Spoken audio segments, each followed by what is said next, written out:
స్వాగతం। మా ఛానల్ ని సబ్స్క్రైబ్ చేయండి, లైక్ చేయండి, షేర్ చేయండి।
తారీఖు రాత్రి పొద్దుపోయిన తర్వాత మఠంపల్లిలో అంటే మఠంపల్లి మండలం మట్టపల్లిలో పోలీసు తనిఖీల్లో బయటపడ్డ చనిపోయిన పశువులు, మరి ఇలాంటి దుర్మార్గమైన వ్యవస్థ తెలంగాణలో ఏమాత్రం కూడా తావులేదు।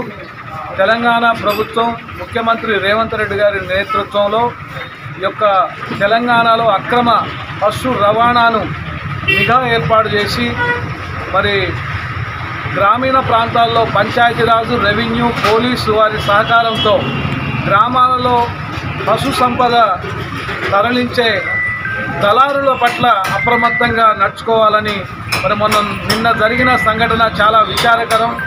27 పశువులను, ఎద్దులను ఆంధ్రాకు తరలిస్తున్న అక్రమ ముఠాను గుట్టు విప్పి వాళ్ళని పట్టుకొని హుజూర్నగర్ పోలీసు, మఠంపల్లి పోలీసు నిలిపివేసి ఆ కంటైనర్ చెక్ చేయగా అప్పటికే ఊపిరాడక పశువులు చనిపోయినని వార్త విన్నాం నిన్న।